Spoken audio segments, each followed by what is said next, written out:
Pemirsa, pendaftaran calon anggota Komisi Pemilihan Umum KPU Sulawesi Selatan Sulsel telah dibuka sejak 2 September di tingkat kabupaten atau kota di daerah.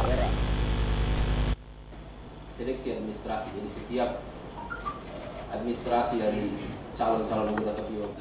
Tim seleksi anggota Komisi Pemilihan Umum KPU Sulawesi Selatan membuka pendaftaran anggota KPU tingkat kabupaten atau kota di 7 daerah. Pendaftaran tersebut dibuka sejak 2 September. Tim seleksi terdiri dari Ketua Samsurijal, Sekretaris Muhammad Arif, dan 3 anggota Buhari, Hatta Fahrozi, dan Taslim.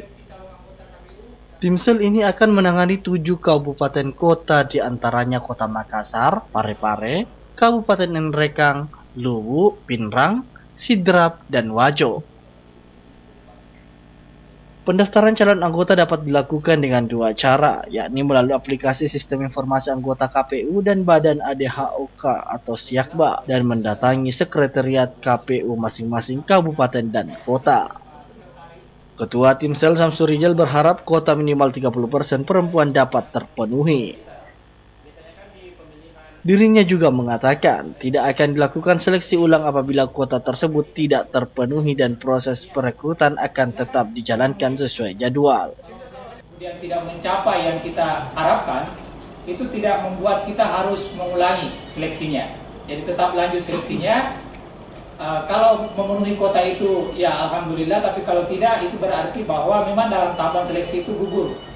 Yang kita harapkan bisa memenuhi kuota sekian ternyata tidak mencapai kuota yang kita harapkan, itu berarti dia memang di dalam tahapannya itu tidak bisa memenuhi itu.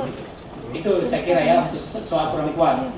Nah, untuk disabilitas tidak ada kuota khusus untuk disabilitas, tapi semua berhak untuk mendaftar. Jadi disabilitas, teman-teman disabilitas juga boleh untuk mendaftar, dan dia posisinya sama haknya dengan teman-teman yang lain yang mendaftar yang kita anggap bukan disabilitas itu ya. Jadi sama haknya untuk mendaftar di KPU ini.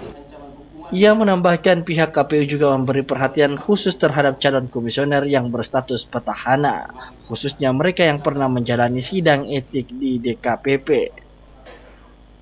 Artijaho, Celebes TV.